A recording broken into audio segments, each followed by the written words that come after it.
Inclinemos nuestros rostros para orar. Padre Celestial, te damos gracias por el privilegio que nos concedes de venir a este lugar para abrir tu palabra y escuchar tu voz. Vamos a estudiar un tema solemne en el día de hoy. Y por eso te pedimos, Señor, que abras nuestras mentes y que enternezcas nuestros corazones para recibir la semilla de la verdad.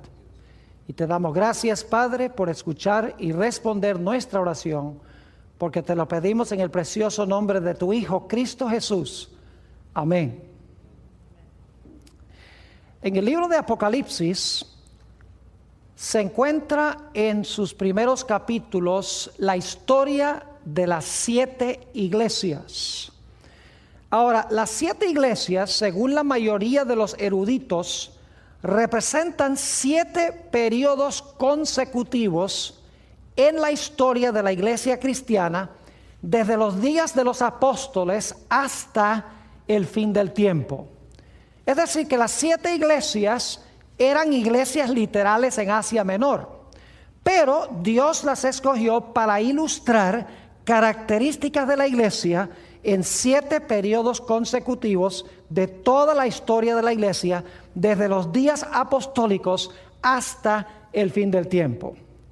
La mayoría de los eruditos bíblicos están de acuerdo con este panorama. Quisiera leer, al comenzar nuestro estudio de hoy, 2 citas. Una cita es de un autor muy bien conocido, ha escrito muchos libros sobre las profecías. Su nombre es Hal Lindsey. Y luego después quiero leer una cita también de una autora prolífica con el nombre de Elena G. de White. La primera cita que quiero leer se encuentra en el libro Vanished into Thin Air, la página 276. Es una cita que yo traduje de un libro en inglés.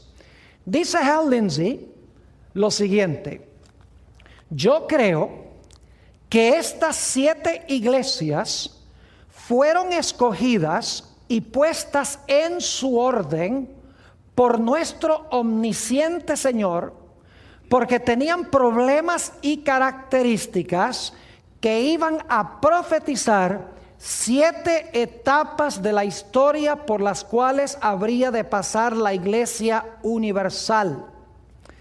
Quiero que noten especialmente la última parte de esta cita. Dice que Dios escogió estas 7 iglesias en Asia Menor porque iban a profetizar 7 etapas de la historia por las cuales habría de pasar la iglesia universal. Es decir, Hal Lindsey, con quien estoy en desacuerdo en la mayoría de sus conceptos proféticos, dice que las 7 iglesias representan 7 periodos consecutivos de la historia de la iglesia. Eso es un dato muy importante para recordar. Ahora, también quiero leer una cita de Elena White. Como les mencioné, esta cita se encuentra en el libro Hechos de los Apóstoles, la página 467. La autora aquí concuerda con la cita que leí de Hal Lindsey. Dice la autora lo siguiente: los nombres de estas, es decir, de las 7 iglesias, son un símbolo de la iglesia en diferentes periodos de la era cristiana. Fíjense lo que dice: los nombres de estas son un símbolo de la iglesia en diferentes periodos de la era cristiana.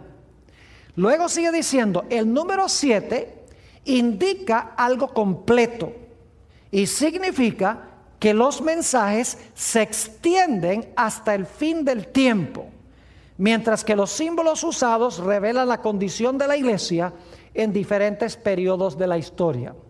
Así que la autora nos dice varias cosas importantes. En primer lugar, nos dice que estas iglesias representan 7 periodos de la era cristiana. Nos menciona también que el número 7 indica totalidad, es decir, estas iglesias representan la totalidad de la historia de la iglesia. Y nos dice que los símbolos que se usan para las iglesias describen la condición de la iglesia en diferentes periodos. Así que es importante recordar entonces que las 7 iglesias representan 7 periodos de la historia de la iglesia universal, desde los días de los apóstoles hasta el fin del tiempo. hay un punto muy importante tomando en cuenta lo que hemos notado. Y es que la iglesia número 6, que es la que vamos a estudiar en nuestro tema de hoy, la iglesia de Filadelfia, tiene que ser un periodo de la historia de la iglesia hacia el final de la historia. Porque si la primera iglesia representa los tiempos apostólicos, la segunda iglesia el periodo después de eso, y luego la tercera iglesia, la cuarta, la quinta y la sexta iglesia tiene que representar un periodo al final de la historia de la iglesia, porque no queda sino una sola iglesia, son 7. Así que la sexta tiene que ser al puro final de la historia de la iglesia. Esto es muy importante. Otro dato supremamente importante es el significado del nombre de la séptima iglesia, la iglesia que sigue a la número 6. El nombre Laodicea, que es el nombre de la séptima iglesia, significa juzgar al pueblo. Es decir, que la iglesia que viene después de la iglesia número 6 lleva el nombre Laodicea, que significa juzgar al pueblo. Durante el periodo de la séptima iglesia, entonces, encontramos que se va a juzgar al pueblo. Es un dato muy importante. Así que resumiendo, entonces, las 7 iglesias representan 7 periodos consecutivos de la historia de la iglesia. La iglesia número 6 tiene que ser un periodo ya llegando al final de la historia de la iglesia.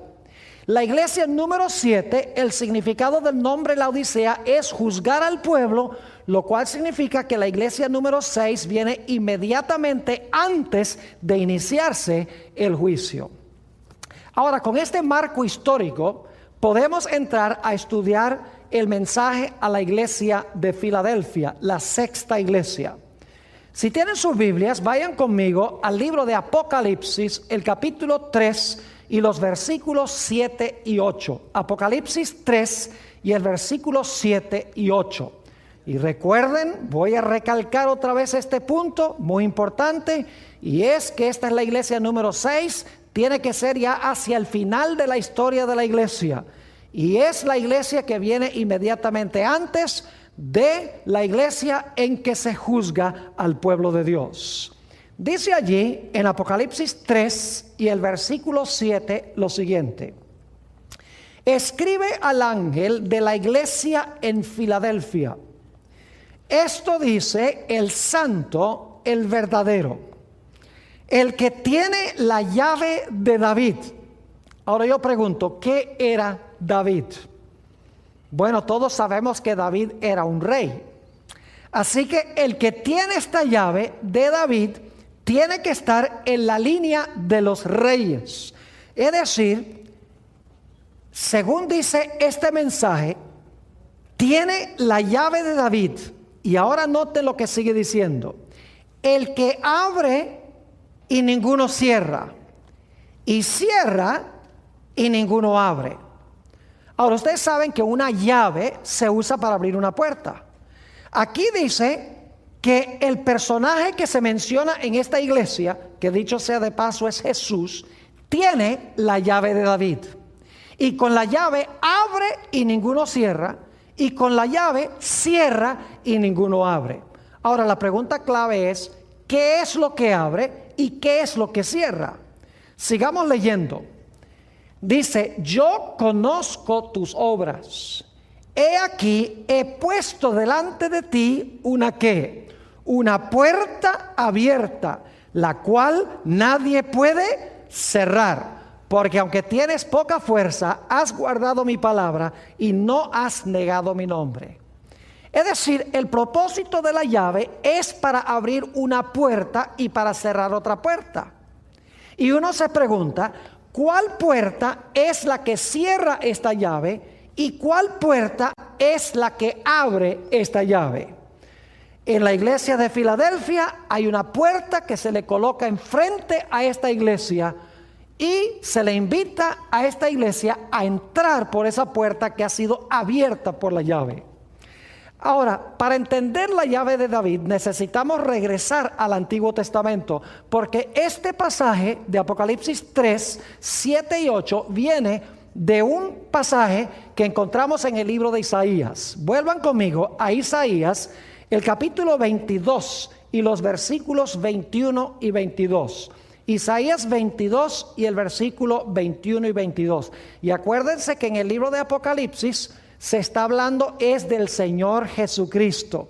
Esto dice el santo, el verdadero, el que tiene la llave de David, es Jesús mismo. Y esta es una profecía que viene del libro de Isaías. Aquí sí que en Isaías se refiere también a Jesús. Dice en el versículo 21 de Isaías 22, en aquel día llamaré a mi siervo Eliakim, hijo de Hilcías, y lo vestiré de tus vestiduras, y lo ceñiré de tu talabarte, y entregaré en sus manos tu potestad. Esa palabra es muy importante, tu potestad. Se podría traducir mejor con la palabra gobierno. A eso volveremos después. Sigue diciendo, y será para padre al morador de Jerusalén y a la casa de Judá. Y ahora escuchen bien. Y pondré la llave de la casa de David sobre su hombro. Y abrirá y nadie cerrará, y cerrará y nadie abrirá. Así que se dan cuenta que este pasaje de Apocalipsis 3 viene de Isaías 22, porque habla de David, quien era rey, habla de la llave y habla de abrir y de cerrar. Es decir, que según Isaías 22, 21 y 22, se le da a Jesús la llave de la casa de David y esa llave va a abrir algo que nadie puede cerrar. Ahora, la pregunta queda pendiente, ¿qué es lo que esa llave abre? ¿Cuál puerta es la que abre esa llave? Ahora, quiero que noten aquí en Isaías 22 que la llave, y esto no se menciona en Apocalipsis 3, la llave dice, está sobre su ¿qué? La llave está sobre su hombro. Ahora, eso es raro que una llave esté sobre el hombro. Generalmente cuando tenemos una llave nos la metemos en un bolsillo, ¿verdad que sí? Pero aquí dice que el de la casa de David, el que tiene la llave sobre el hombro. ¿Qué significa esto? Bueno, necesitamos ir a otro pasaje del libro de Isaías. Isaías el capítulo 9, y quiero leer los versículos 6 y 7. Isaías el capítulo 9 y los versículos 6 y 7. Aquí vamos a ver qué es lo que significa la llave sobre el hombro. Nuevamente Isaías 9 y el versículo 6 y 7. Y este es un pasaje muy bien conocido. Claramente es una profecía mesiánica. Especialmente el versículo 6 podemos tal vez recitarlo de memoria. Dice aquí en Isaías 9:6, porque un niño nos es nacido, hijo nos es dado, y el principado sobre su ¿qué? Sobre su hombro. Ahora, qué interesante, en Isaías 22, ¿qué es lo que tenía sobre el hombro? La llave tenía sobre el hombro. Pero aquí nos dice que tiene ¿qué cosa? El principado sobre su hombro. Ahora, el Antiguo Testamento fue escrito mayormente en el idioma hebreo. Lamentablemente, a veces cuando se traducen textos del Antiguo Testamento, no se le da la misma traducción a la misma palabra. Ustedes recuerdan en Isaías 22 y el versículo 21, que dice que el que tenía la llave de David se le iba a dar potestad. Esa palabra potestad es la misma palabra que se traduce aquí principado. Es decir, la potestad es el principado. En inglés es mejor la traducción. En inglés dice, the government will be upon his shoulder. Es decir, el gobierno, el principado, el reinado está sobre su hombro. Es decir, que la llave algo tiene que ver con abrir una puerta para que Jesús vaya a buscar su ¿qué? Su potestad, su principado, su gobierno o su reinado. Ahora noten lo que sigue diciendo otra vez el versículo 6. Porque un niño nos es nacido, hijo nos es dado, y el principado sobre su hombro. Y se llamará su nombre admirable, consejero, Dios fuerte, Padre eterno, príncipe de paz. Y ahora noten que con la llave que tiene sobre su hombro, o con el principado que tiene sobre su hombro, va a abrir la puerta y va a lograr un imperio que va a cubrir todo el planeta Tierra. Dice en el versículo 7, lo dilatado, es decir, la extensión de su imperio y la paz no tendrán, ¿qué cosa? Límite sobre el trono de David y sobre su reino, disponiéndolo y confirmándolo en juicio y en justicia desde ahora y para siempre. El celo de Jehová de los ejércitos hará esto.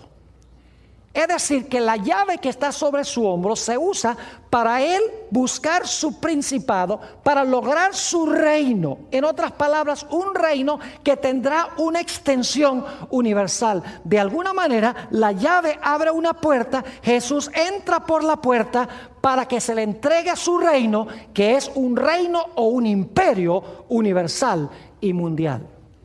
Ahora inmediatamente nos preguntamos, ¿cuál es la puerta que él va a abrir con la llave que tiene sobre su hombro para buscar el principado o el reinado que tiene sobre su hombro? Bueno, necesito mencionarles que en el santuario había 3 puertas. Había una puerta que llevaba del campamento de Israel al atrio. Había otra puerta que llevaba del atrio al lugar santo del santuario. Y había una tercera puerta que conducía del lugar santo del santuario al lugar santísimo. E inmediatamente uno se pregunta, ¿cuál de esas 3 puertas se abren con la llave que Jesús tiene sobre su hombro para buscar su imperio que va a cubrir todo el mundo, es decir, todo el universo?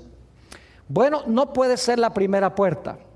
Vamos a encontrar que la primera puerta lleva al atrio, y la obra que Jesús desempeñó en el atrio la hizo en la tierra. Por ejemplo, en el atrio se traía el cordero para examinarlo, para estar seguro de que era perfecto. Y también en el atrio, sobre el altar, se sacrificaba el cordero. Es decir, esa labor la cumplió Jesús cuando estuvo aquí en la tierra. El atrio representa la tierra. Cuando Jesús vino del cielo a la tierra, llegó a este mundo, vivió una vida perfecta como Cordero de Dios, murió también como el Cordero de Dios. Jesús cumplió la labor o la obra del atrio. Esa primera puerta, la que conduce del campamento al atrio, no es la puerta que se menciona aquí en Apocalipsis, el capítulo 3. Ahora, en el santuario había una segunda puerta. Y esa puerta llevaba del atrio al lugar santo del santuario. Quiero que notemos lo que dice Apocalipsis, el capítulo 4 y el versículo 1 al 3. El libro de Apocalipsis menciona 2 puertas abiertas. Y vamos a notar cuál es la puerta abierta que se menciona en relación con el mensaje a la iglesia de Filadelfia. Apocalipsis, el capítulo 4 y el versículo 1. Después de esto miré, y he aquí una puerta abierta, ¿a dónde? En el cielo. No puede ser la puerta que lleva del campamento al atrio, porque eso es en la tierra. Esta puerta está abierta, ¿dónde? En el cielo. Ahora, dice entonces, después de esto miré, y he aquí una puerta abierta en el cielo. Y la primera voz que oí, como de trompeta, hablando conmigo, dijo: sube acá y yo te mostraré las cosas que sucederán después de estas. Y ahora escuchen, y al instante yo estaba en el espíritu, y he aquí un ¿qué? He aquí un trono establecido en el cielo, y en el trono uno sentado. Y el aspecto del que estaba sentado era semejante a piedra de jaspe y de cornalina. Y había alrededor del trono un arco iris semejante en aspecto a la esmeralda. Así que Juan ve una puerta abierta. Entra por la puerta abierta en visión. Ve un trono y sobre el trono está uno ¿qué? Está uno sentado sobre ese trono. Ahora, hay varias cosas que quiero recalcar que son importantes en cuanto a estos versículos. En primer lugar, este evento se está realizando en el cielo. Esto no está pasando en la tierra, está sucediendo en el cielo. En segundo lugar, este trono que se menciona aquí en Apocalipsis 4 es un trono que está en el lugar santo del santuario, no el lugar santísimo. Y algunos dicen, ¿cómo sabe, pastor, que esta puerta abierta conduce al lugar santo y no al lugar santísimo? Bueno, Apocalipsis 4 y el versículo 5 nos da un dato muy interesante. Dice en Apocalipsis 4:5, y del trono, donde está este sentado, que resulta ser Dios el Padre, y del trono salían relámpagos, truenos y voces, y delante del trono ardían, ¿qué cosa? 7 lámparas de fuego, los cuales son los 7 espíritus de Dios. ¿Qué es lo que se encontraba delante del trono? 7 lámparas de fuego. Ahora yo pregunto, ¿en qué apartamento del santuario se encontraba la lámpara que tenía 7 brazos o 7 luces? No cabe duda que ese mueble se encontraba en el lugar santo del santuario. Es decir, ese trono está a donde se encontraba el candelabro. Además de eso, hay otro dato que nos indica en qué apartamento está realizándose eso y a dónde lleva esta puerta abierta. Note el Apocalipsis, el capítulo 5 y el versículo 8, y el capítulo 5 es una continuación de la escena del capítulo 4, se está realizando en el mismo sitio. Quiero que noten lo que también se encuentra allí. Apocalipsis 5 y el versículo 8.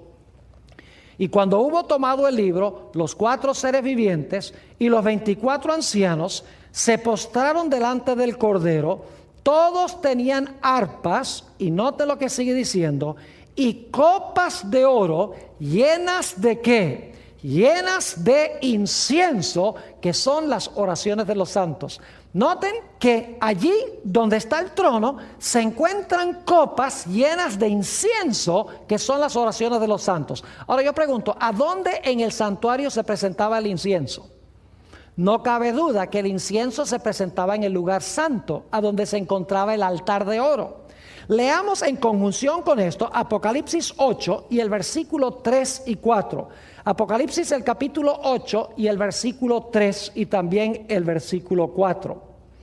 Dice, otro ángel vino entonces y se paró ante el altar con un incensario de oro, y se le dio mucho incienso para añadirlo a las oraciones de todos los santos sobre el altar de oro que estaba delante del trono. Fíjese que el altar de oro, de incienso, está delante del trono. Y luego dice, y de la mano del ángel subió a la presencia de Dios el humo del incienso con las oraciones de los santos. Es decir, en esta escena de Apocalipsis 4 y 5, donde se ve la puerta abierta y a Juan se le invita a entrar por la puerta abierta, esa puerta conduce al lugar santo por 2 razones. 1, se encuentra el candelero allí, y 2, se encuentra allí el altar de incienso. Es decir, esa puerta abierta conduce al lugar santo del santuario. Un dato muy importante es que sentado sobre ese trono está Dios el Padre. Y cuando leemos Apocalipsis 4, 1 al 3, nunca nos damos cuenta que Dios se haya movido de alguna parte para sentarse en ese trono. Sencillamente dice que hay un trono establecido en el cielo y el Padre está sentado allí. No se dice nada de que se haya movido de otra parte. Además de eso, hemos notado que también en Apocalipsis 4, alrededor de ese trono se encontraban 24 tronos. Luego en el capítulo 5 llega la hueste angélica con Jesús a presentarse delante del que está sentado en el trono. Es decir, quiero que tengamos clara esta perspectiva. Hay una puerta abierta, Juan entra por la puerta abierta, ve a Dios el Padre sentado sobre el trono. Alrededor del trono hay 24 tronos. No está Jesús en ese momento allí, pero en el capítulo 5 llega la hueste angélica, trae a Jesús y Jesús se presenta delante de su Padre en el capítulo 5. Todo esto se está realizando en el lugar santo del santuario. Es decir, que esta puerta que se menciona en Apocalipsis el capítulo 4 y el versículo 1 al 3 es la puerta que conduce al lugar santo del santuario. Lo que se está describiendo aquí en Apocalipsis 4 y 5 es la ascensión de Jesús a la presencia de su Padre. Porque después que Jesús cumplió su obra en el atrio, después que Jesús vivió una vida perfecta como el Cordero de Dios, después que Jesús sacrificó su vida sobre la cruz, sobre el altar, el Señor Jesucristo ascendió al cielo, como dice aquí, acompañado de los ángeles, y se presentó delante de su Padre para sentarse con su Padre en el trono. Es decir, que Apocalipsis 4 y 5 hablan de una puerta que nos lleva al lugar santo, a donde se encontraba el Padre y donde finalmente llega Jesús a presentarse delante de su Padre.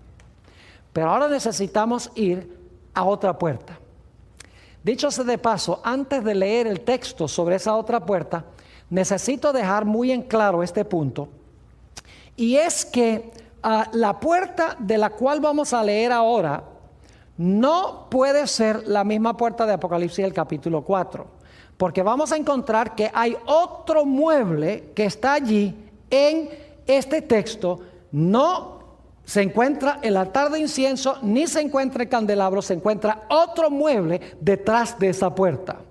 Noten Apocalipsis el capítulo 11 y el versículo 19. Apocalipsis el capítulo 11 y el versículo 19. Dice aquí: y el templo de Dios fue abierto en el cielo. ¿Qué fue lo que sucedió en el cielo? ¿Se abrió qué cosa? El templo de Dios se abrió en el cielo.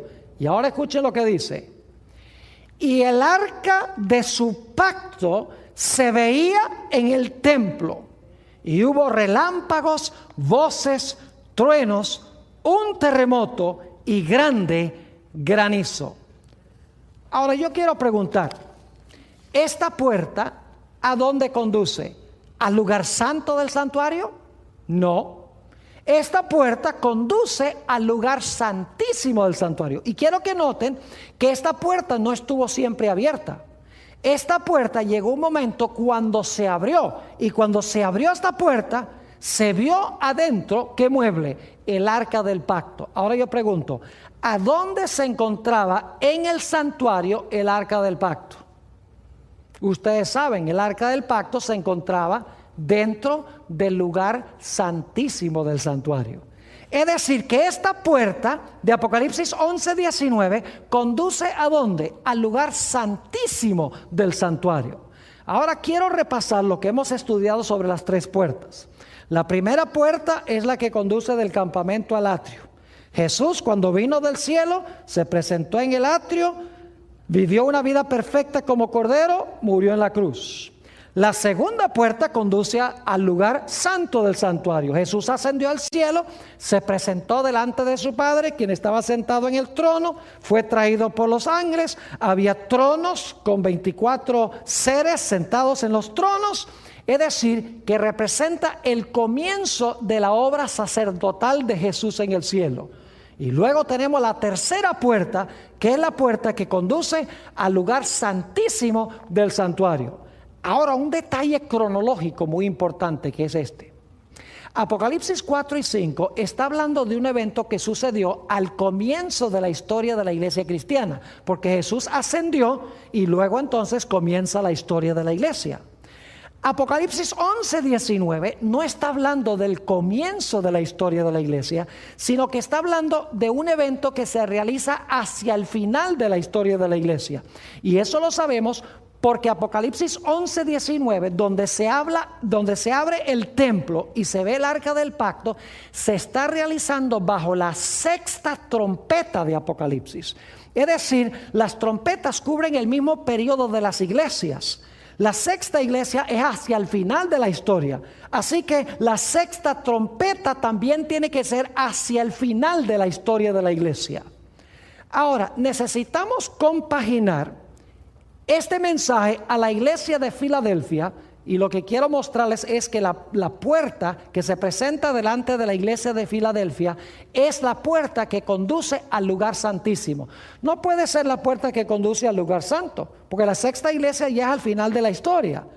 Apocalipsis 4 y 5 habla del momento cuando Jesús ascendió al cielo y se sentó con su Padre en el trono. Es decir, son dos momentos históricos completamente distintos. Jesús asciende, se abre la puerta del lugar santo, Jesús se sienta con el Padre en el trono. Mucho más adelante, bajo la sexta iglesia, nuevamente se abre una puerta al lugar santísimo, Jesús entra nuevamente a la presencia de su Padre. Ahora, en Daniel 7 encontramos nosotros una descripción de este gran evento. Antes de leer el pasaje que describe este evento, necesito darles un poquito de contexto. En Daniel 7 tenemos una sucesión de reinos. Tenemos un león que representa a Babilonia. Tenemos un oso que representa a Medo-Persia. Tenemos un leopardo que representa a Grecia. Tenemos una bestia espantosa y terrible, un dragón que representa a Roma, el imperio romano.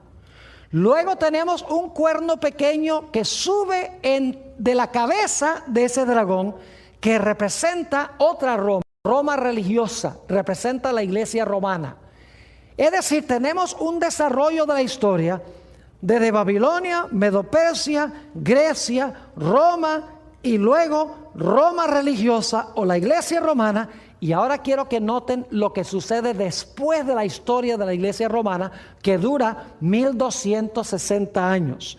Vayan conmigo a Daniel, el capítulo 7, y vamos a leer los versículos 9 y 10. Daniel 7 y el versículo 9 y también el versículo 10. Y van a encontrar muchas semejanzas con lo que leímos de Apocalipsis 4.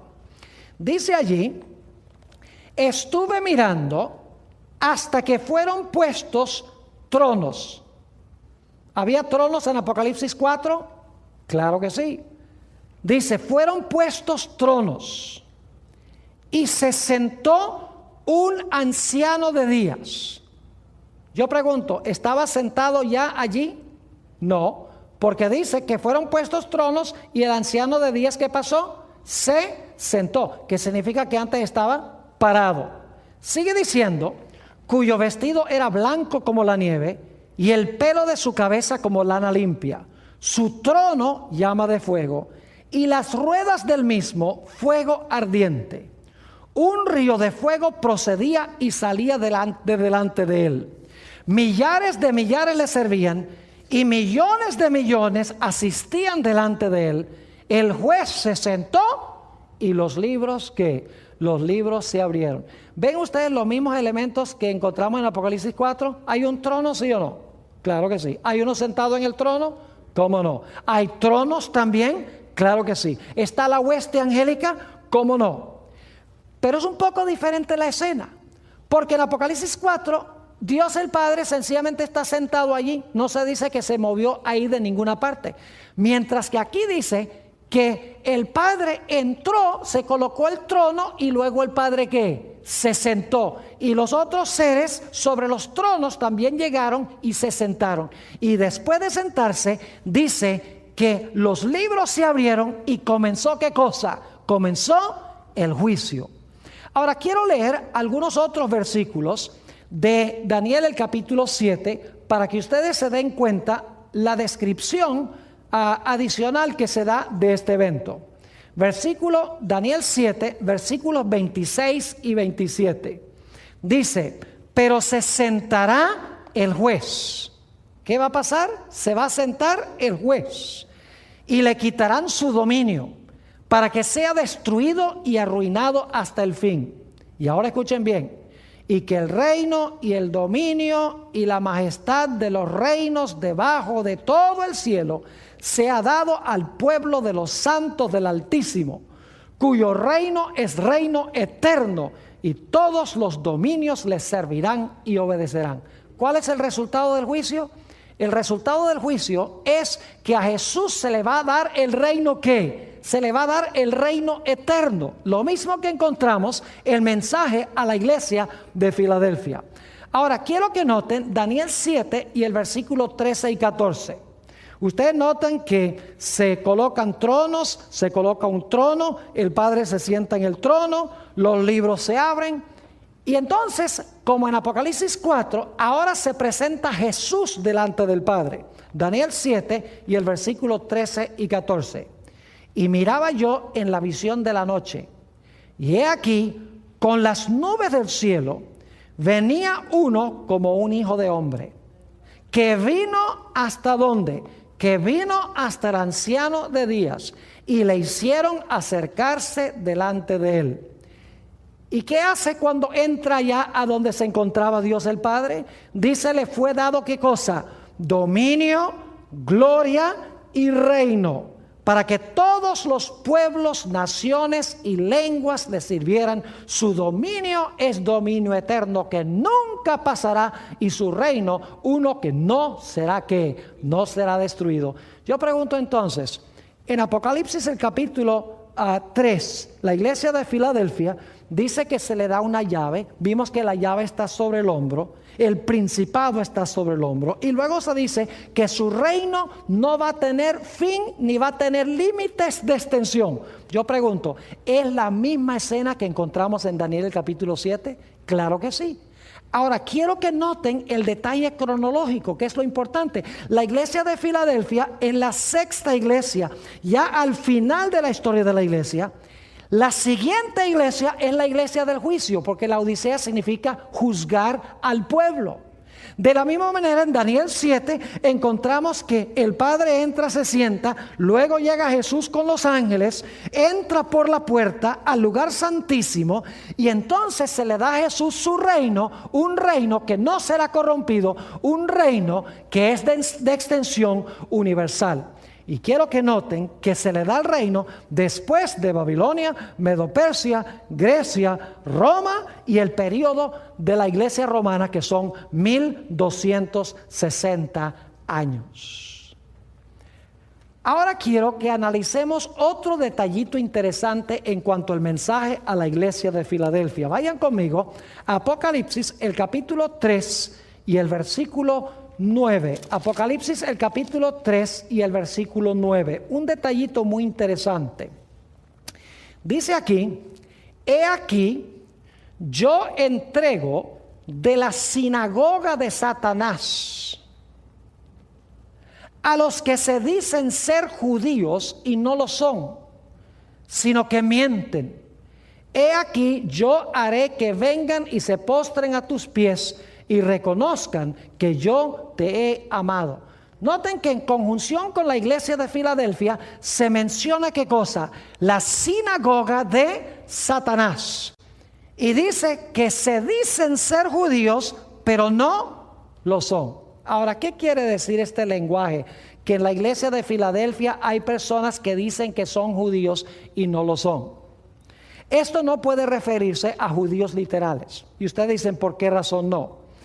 Porque esto tiene que ver con la historia de la iglesia, no con la historia de los judíos. La sexta iglesia tiene que ver con la historia de la iglesia universal, no tiene que ver con los judíos.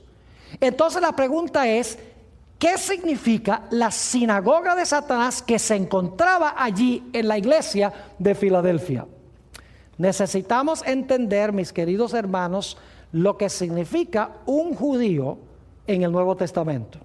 Vayan conmigo a Romanos el capítulo 2 y el versículo 28 y 29. En realidad, cuando se menciona este grupo que dicen ser judíos y no son, lo que quiere decir es que ellos se dicen ser cristianos y no lo son. Porque en realidad ser judío, según la definición del Nuevo Testamento, es ser cristiano, es decir, es recibir a Jesús. Noten Romanos 2 y el versículo 28 y 29.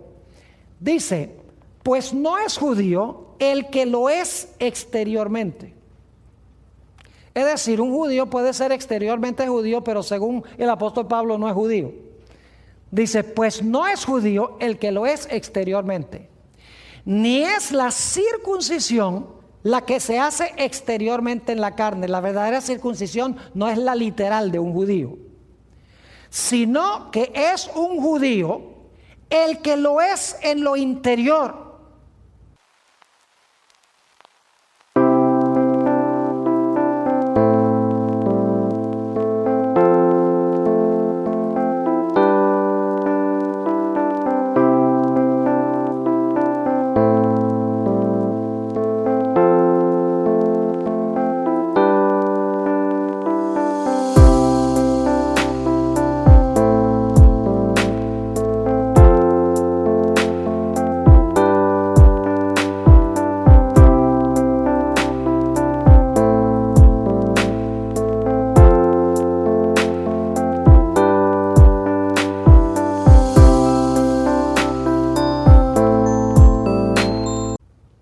Y la circuncisión es la del ¿qué?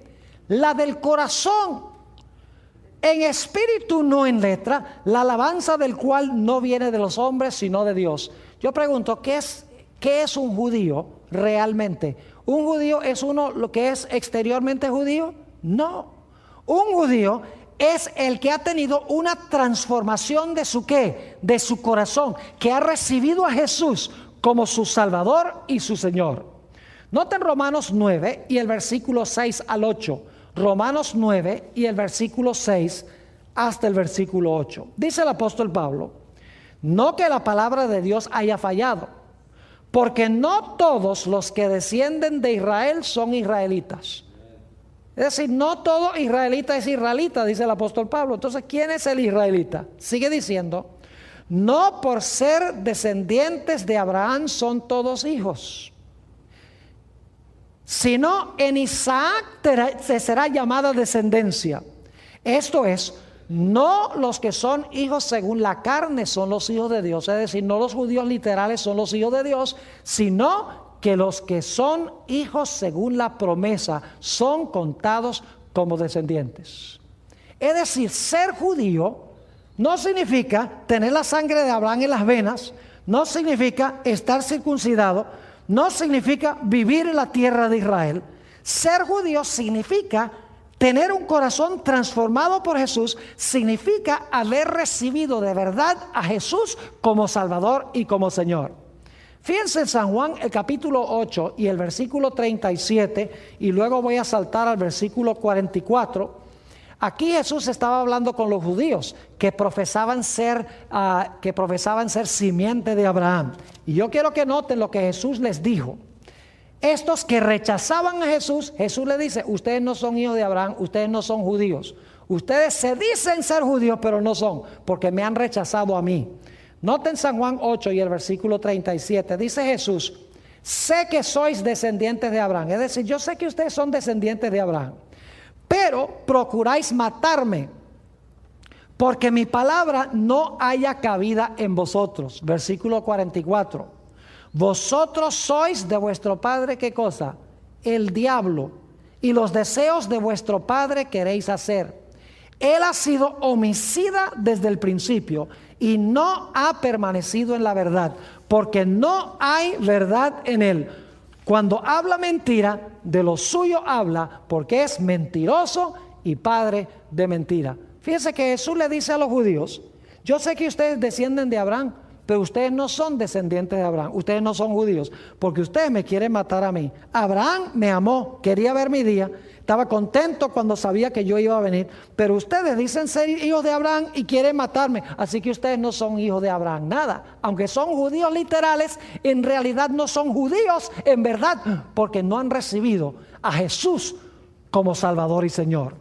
Un último texto, Gálatas 3 y el versículo 28 y el versículo 29, sobre la identidad de lo que es un judío. Dice en Gálatas 3, 28 y 29: ya no hay judío ni griego, no hay esclavo ni libre, no hay varón ni mujer, porque todos vosotros sois uno en Cristo Jesús. Ahora viene el versículo clave: y si vosotros sois de Cristo, ciertamente simiente de Abraham sois y herederos según la promesa. ¿Qué es lo que significa ser hijo de Abraham? Significa, ¿qué cosa? Haberse unido con Jesús. Si vosotros sois de Cristo, simiente de Abraham sois. Ahora volvamos al aspecto de la sinagoga de Satanás en la iglesia de Filadelfia.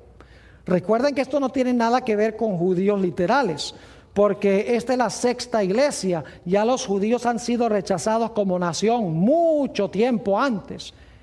Lo que quiere decir esto es que en la iglesia de Filadelfia iba a haber personas que se decían ser cristianas y no lo eran. Es decir, que eran cristianos profesos, pero en realidad eran cristianos falsos. Se decían ser judíos, pero no lo eran. Ser judío es unirse con Jesús. Dicen que están unidos con Jesús, pero en realidad no lo estaban. Es decir, que en la iglesia de Filadelfia hay un grupo que se les presenta la puerta abierta, entran por la puerta abierta con Jesús y Jesús va a recibir su reino. Mientras que hay otros que profesan ser cristianos, que no entran y se constituyen, como dice en Apocalipsis el capítulo 3, la sinagoga de Satanás. Ahora quiero que vayamos a Apocalipsis porque tenemos la misma escena o el mismo panorama. Apocalipsis el capítulo 13 y el versículo 2. Y quiero que noten que tenemos los mismos poderes que se mencionan en Daniel el capítulo 7. Apocalipsis 13 y el versículo 2. Dice, y la bestia que vi...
Escuchen bien, era semejante a un leopardo, y sus pies como de oso, y su boca como boca de león, y el dragón le dio su poder y su trono y grande potestad. ¿Se dan cuenta que tenemos las mismas bestias de Daniel 7?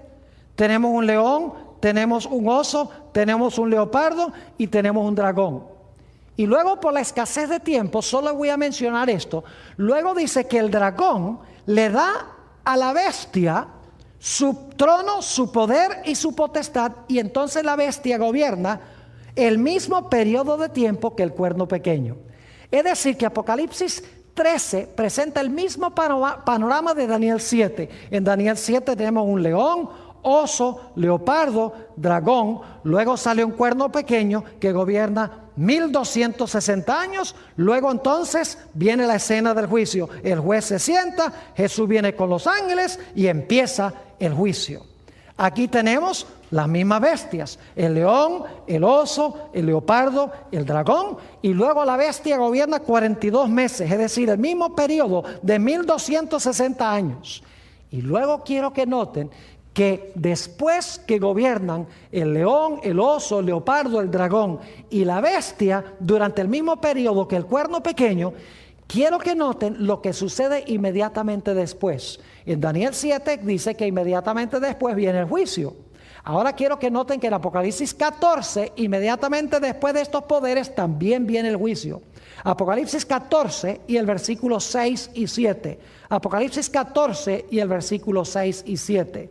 Dice, vi volar por en medio del cielo a otro ángel que tenía el evangelio eterno para predicarlo a los moradores de la tierra, a toda nación, tribu, lengua y pueblo, diciendo a gran voz, escuchen bien, temed a Dios y dadle gloria, porque ¿qué cosa?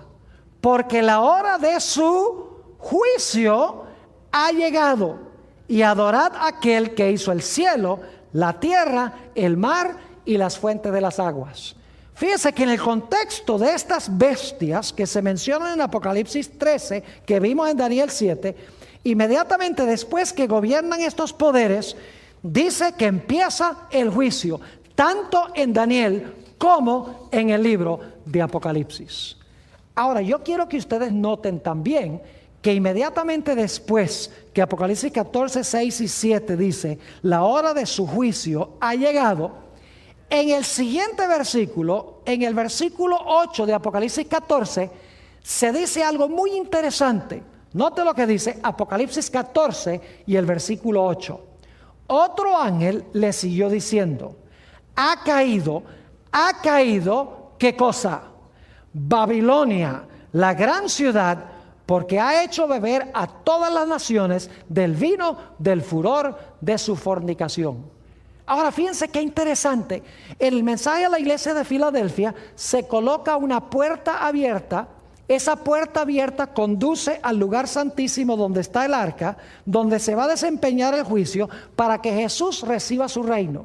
Y en esa iglesia está un grupo apóstata que se conoce como la sinagoga de Satanás, que dicen que son cristianos genuinos, pero no lo son. Lo mismo tenemos en Apocalipsis el capítulo 13 y 14. Tenemos los mismos poderes, el león, el oso, el leopardo, el dragón, los 1260 años, llega la hora del juicio divino y entonces en el mensaje del segundo ángel dice, ha caído Babilonia. Es decir, que la sinagoga de Satanás en el mensaje a la sexta iglesia es el mismo poder que se denomina en el mensaje del segundo ángel, ¿con qué nombre? Con Babilonia. La sinagoga de Satanás es Babilonia. Y alguno dirá, pero pastor, usted está diciendo que Babilonia representa personas que profesan ser cristianas y no lo son. Claro que sí. Noten Apocalipsis 18 y el versículo 1 al 4. Apocalipsis el capítulo 18 y el versículo 1 hasta el versículo 4. Les voy a demostrar que aquí se encuentra en Babilonia el pueblo de Dios. Babilonia representa a aquellos que profesan ser pueblo de Dios. Dice en Apocalipsis 18, 1 al 4, después de esto, vi a otro ángel descender del cielo con gran poder, y la tierra fue alumbrada con su gloria. Y clamó con voz potente diciendo, ha caído la gran Babilonia, y se ha hecho habitación de demonios y guarida de todo espíritu inmundo. ¿Suena eso como la sinagoga de Satanás? Claro que sí. Se ha hecho habitación de demonios y guarida de todo espíritu inmundo y albergue de toda ave inmunda y aborrecible, porque todas las naciones han bebido del vino del furor de su fornicación, y los reyes de la tierra han fornicado con ella, y los mercaderes de la tierra se han enriquecido de la potencia de sus deleites. Y ahora escuchen bien, y oí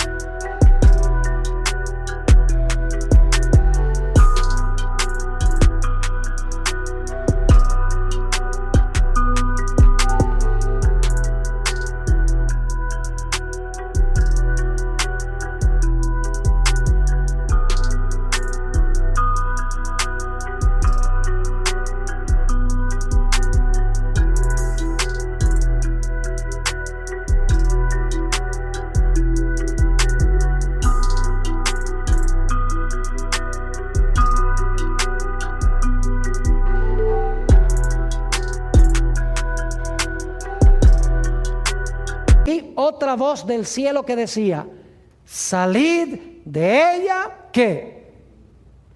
A ver, no les oigo. ¿Salid de ella qué? Pueblo mío. Yo pregunto entonces, ¿Babilonia tiene pueblo de Dios, sí o no? Si en Babilonia no hay pueblo de Dios, ¿por qué razón en este mensaje Dios dice, salid de Babilonia, pueblo mío? Tiene que ser que Babilonia representa el cristianismo apóstata.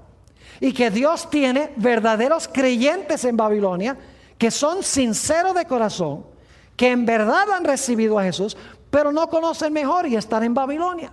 Por eso es que Dios llama a esas personas sinceras a que salgan de Babilonia antes de que Babilonia reciba el castigo de Dios. Así que dice: oí otra voz del cielo que decía: salid de ella, pueblo mío, para que no seáis partícipes de sus pecados, ni recibáis parte de sus ¿qué? Parte de sus plagas. Ojalá hayan entendido lo que hemos estudiado en esta primera sección de este tema. Muy importante, vamos a repasar lo que hemos estudiado. Hemos encontrado que hay 3 puertas. Una puerta que conduce al atrio, otra que conduce al lugar santo y otra puerta que conduce al lugar santísimo. Nos hemos dado cuenta que cuando Jesús vino del cielo a la tierra, entró al atrio, porque se presentó como el Cordero perfecto y murió sobre el altar, es decir, sobre la cruz. Después que Jesús murió, ascendió al cielo, entró por esa primera puerta de Apocalipsis 4, entró al lugar santo, a donde se encuentra el candelabro y a donde se encuentra el altar de incienso.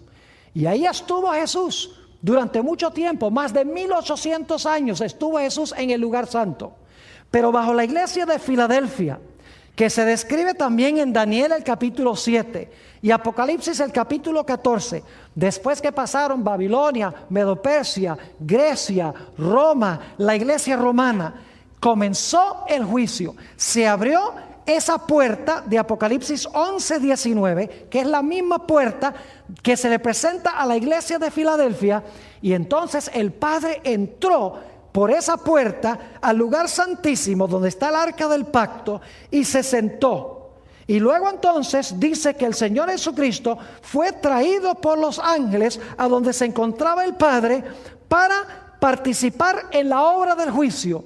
Y entonces allí Jesús recibió el reino, un reino que nunca se corromperá, un reino que tendrá extensión universal. Es decir, que todas estas profecías compaginan el mensaje a la iglesia de Filadelfia, la profecía de Daniel 7 y la profecía de Apocalipsis 13 y 14. Todos compaginan. Y hemos visto que en el contexto de la iglesia de Filadelfia hay algunos cristianos que profesan ser hijos de Jesús y en verdad no lo son. Y en el contexto de los mensajes de los 3 ángeles, hay también algunos que se denominan ser hijos de Jesús, pero la Biblia los llama Babilonia. Y hemos visto que Dios tiene hijos sinceros allí en Babilonia. Y Él en los últimos días va a llamar a esas personas a salir de Babilonia para integrarse plenamente al pueblo de Dios. Hemos estudiado ahora el contexto histórico del mensaje a la iglesia de Filadelfia, de Daniel el capítulo 7 y de Apocalipsis el capítulo 13 y 14. Quise comenzar con la Biblia porque la Biblia es nuestra norma de fe y de conducta. Pero quiero compartir con ustedes que en nuestro segundo segmento, que sigue inmediatamente, vamos a analizar este tema desde la perspectiva de una autora extraordinaria que compagina perfectamente con lo que hemos estudiado de la Sagrada Escritura. Voy a dedicar la segunda hora para hablar de varias cosas que escribió una autora hace más de 100 años. Su nombre es Elena G. de White. Y ustedes se van a dar cuenta en las citas que les voy a leer cómo ella compagina perfectamente con lo que dice la Biblia, solo que ella amplía y describe con lujo de detalles lo que hemos estudiado durante nuestro primer periodo de hoy. Así que espero que lo que hemos estudiado haya quedado claro y que de esa manera estemos ya preparados para nuestro segundo tema, donde vamos a analizar y a estudiar cuidadosamente los escritos de una señora que participó en estos eventos que se realizaron en 1844, cuando se abrió la puerta al lugar santísimo y entró allí el Padre, para luego entrar el Señor Jesucristo allí para comenzar el juicio, a donde Jesús recibirá el reino, un reino que no se corromperá, un reino que será de extensión universal. Pronto estudiaremos esto.